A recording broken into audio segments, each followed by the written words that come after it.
Once an important area during the California Gold Rush, it is now home to a prison with some of the most infamous offenders. This facility houses one of the largest populations of offenders in the sensitive needs yards, or some would say, snitchers and gang dropouts. One of the most infamous killers in California history is housed here, Scott Peterson. Mule Creek State Prison, an often unfamiliar facility, is our next profile in our California State Prison series. Let's get into it. We'll cover notable inmates and violence at the facility, but first let's check some stats for the prison. The facility is located in Ione, California. Not long before the start of the gold rush in California, Ione would be founded. It would quickly grow and serve as an important supply center to the Mother Lode, or Gold Rush Belt. It gained nicknames such as Bedbug and Freeze Out. Lately though, Ione is a dying town, losing 35% of its population from 2010 to 2020.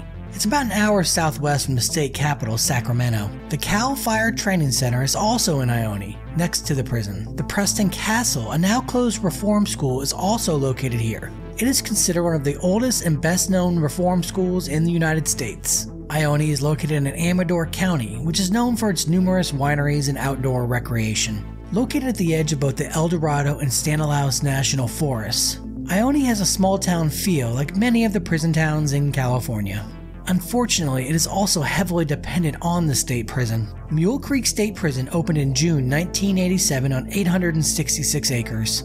The prison features automatic locks that open in case of an uncontrolled fire, allowing the evacuation to other secured areas. The institution was designed to have 3 separate facilities in one prison. They are labeled A, B, and C sections. Within each section, there are 5 housing units with 100 individual cells. A minimum security support unit outside of the fence houses 200 inmates, bringing the intended facility capacity to just over 1,700 offenders. In October 2010, the facility was operating at 219% of its design capacity. The prison was double bunking cells and using the prison gym facility for additional dormitory-style housing. The prison is described as a multi-mission facility housing offenders of all security levels. In 2016, due to overcrowding concerns in prisons across the state, new housing facilities were built next to the existing facility. The California Department of Corrections and Rehabilitation Secretary said of the project, "The activation of these beds is key to remaining below the federal population cap and avoiding a court-ordered early release of inmates."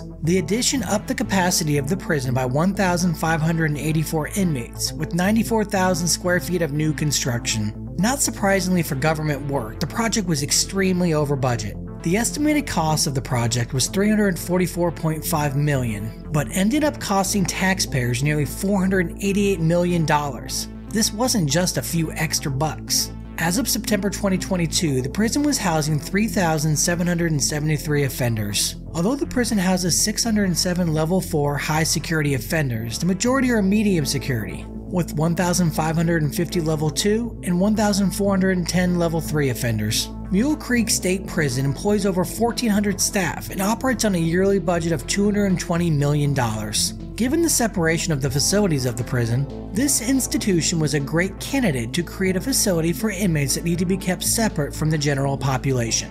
In 2005, the prison morphed into a fully sensitive needs yard designated facility. The program had begun to be implemented in 1999. The idea being that offenders who want out of gangs or provide information to prison staff have a safe place to be housed.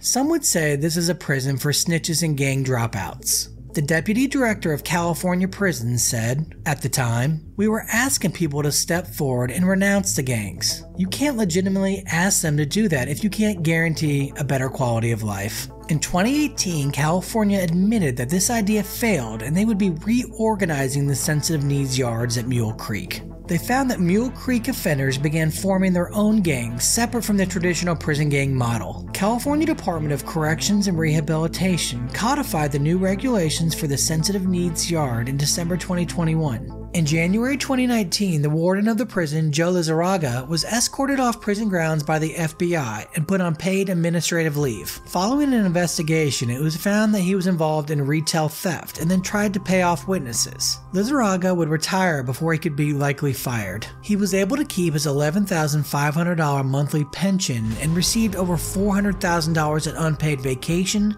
leave time, holiday, and weekend pay. At the time, he was making a yearly salary of $150,000. No criminal charges were ever filed. An attempted murder of a correctional officer occurred at the prison in 2017. Brian Jones came out of his cell and said, "What's up?" and attacked the officer with a shank. He received stab wounds to his face and head. It was reported that the stab vest stopped most of the possibly fatal strikes. Jones was serving a 58-year-to-life sentence after he shot and killed another driver during a road rage incident. Jones is also a reputed member of a white supremacist gang. A man convicted of crimes against children, DeAndre Austin, was murdered at Mule Creek in October 2020. Austin was pronounced dead and his cellmate Rodney Jordan was suspected in the attack.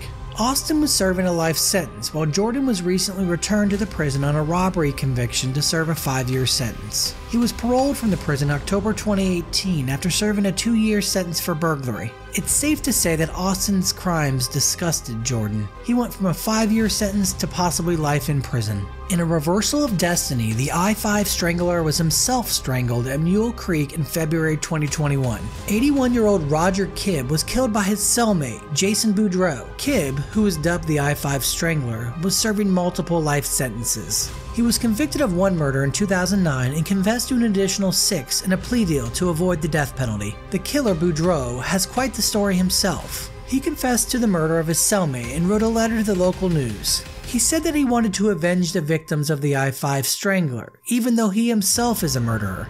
With 666 tatted above his right eye, he is a self-proclaimed Satanist with a chest scar from his bloodletting ritual. It seems to me that he is no better than the person he killed. Before we move on to some notable inmates at the facility, don't forget to hit that subscribe button so you don't miss a video. A recent addition to the prison and one of the most infamous men to serve time there is Scott Peterson. Peterson was convicted in 2004 of the murder of his pregnant wife Lacey. The case received massive media attention. Peterson was having an extramarital affair with Amber Fry, who would later testify against him in his trial. The body of his wife was also found on the shore of the San Francisco Bay. Peterson was originally sentenced to death by lethal injection, but the sentence was overturned and he was resentenced to life without the possibility of parole. California State Supreme Court noted that the jury could not remain impartial due to the media attention that the case garnered. Due to the overturning of the death sentence, he was moved off death row at San Quentin and transferred to Mule Creek. Another notable inmate at the facility is Michael Carson.